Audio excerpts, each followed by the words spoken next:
भारत का फलस्तीन के साथ अब क्लियर स्टैंड। जब से फलस्तीन और इसराइल के दरमियान 7 अक्टूबर से नया जंग शुरू हुआ है, तब से पूरे दुनिया में कुछ ममालिक फलस्तीन के साथ सपोर्ट कर रहे हैं और कुछ ममालिक इसराइल के साथ हैं।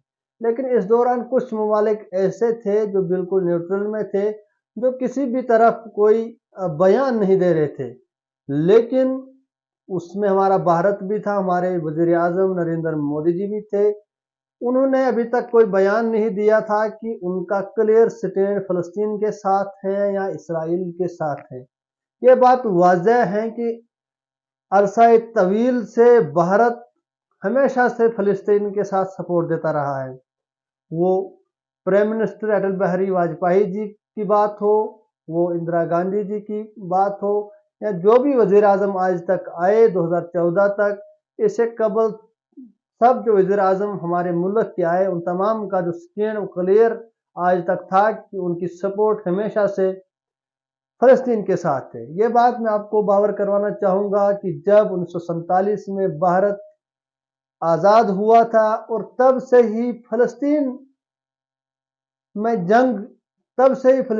जंग चलती आ रही है और अभी तक इन 70 साल का कम से कम अरसा गुजर चुका है। लगातार फलस्तीन के लोगों पर उनकी ज़मीन को कब्जा करके उन पे जुल्म तशद्दुद और ज़्यादतियाँ होती आ रही हैं। ये एक तवील मुद्दत है। और गुज़िश्ता दिनों जब हमास यानी फलस्तीन के गज़ा के इलाके में एक दो तंजीम है, सियासी तंजीम, और वहाँ पे इस तंजीम की हुकूमत भी है और उस तंजीम ने अपनी फ़ौज के ज़रिए से इसराइल पर हमला बोला और इसके बाद दोनों अतराफ से लगातार लड़ाई चल रही है, लगातार जंग चल रहा है, जिस जंग में दोनों तरफ यानी इसराइल में भी और फलस्तीन में भी लोगों की मौत वाक़या हो रही है, मासूम लोगों का कत्ल हो रहा है।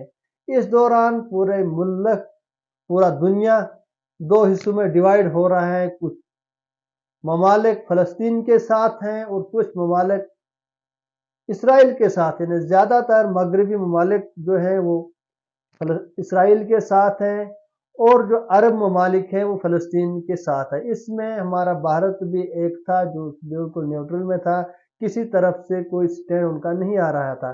पहला मैं बताने की कोशिश करूंगा आपको कि हमारे वज़ीर आज़म नरेंद्र मोदी जी का पहला ट्वीट जो गुज़िश्ता दिनों 18 अक्टूबर को वज़ीर आज़म नरेंद्र मोदी जी ने किया है, उन्होंने किया है जब गज़ा अल अली हॉस्पिटल गज़ा में जब हमला हुआ इसराइल की जानिब से, वहाँ पे जो कीमती जानें ज़ाया हुई, तो वज़ीर आज़म नरेंद्र मोदी जी ने ट्वीट किया है, उन लवाहकीन के साथ हमदर्दी का इजहार किया है और जो उन लवाहकीन के साथ हमदर्दी का इजहार किया है जिनके वहाँ अजीज़ो अकारब मौत का शिकार हुए और जो लोग वहाँ पे ज़ख्मी हुए, उनकी सेहतियाबी के लिए दुआ की। उसके बाद गुज़िश्ता दिन वज़ीर आज़म नरेंद्र मोदी जी ने दूसरा ट्वीट किया और उन्होंने इस ट्वीट में जाहिर किया है कि उन्होंने फ़लस्तीन के सदर मोहम्मद अब्बास से बात की है, वहाँ की सूरत हाल के बारे में जानकारी हासिल की है और उनके साथ अपना स्टैंड और हमदर्दी का इजहार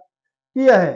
ये जो बड़ी खबर है जो मैं आपको बता रहा हूँ, हमारे वज़ीर आज़म नरेंद्र मोदी जी का भी अब क्लियर स्टैंड सामने आ रहा है कि उनका भी क्लियर स्टैंड अब फ़लस्तीन के साथ है और फ़लस्तीन के साथ उनकी हमदर्दी है। और उन्होंने ये भी जाहिर किया है कि वो माली इमदाद भी फ़लस्तीन के लोगों को करेंगे, क्योंकि वहाँ पे इस वक्त काफ़ी मुश्किलात का सामना है।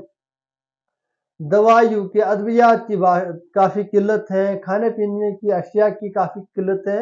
इन चीज़ों में जो है भारत भी फ़लस्तीन को डोनेट करेगा, फ़लस्तीन को मदद करेगा, क्योंकि वहाँ पे इस वक्त लोगों को ग़िज़ाई अजनास की भी काफ़ी किल्लत है। लोग पानी के लिए, खाने के लिए, दवाई के लिए वहाँ पे तरस रहे हैं। और इस दौरान बड़ी खबर और बड़ापन वज़ीर आज़म नरेंद्र मोदी जी का, और उन्होंने जो ट्वीट किया है उन्होंने क्लियर इसमें जाहिर किया है कि वो फ़लस्तीन के साथ हैं, वो फ़लस्तीन को माली इमदाद भी करेंगे।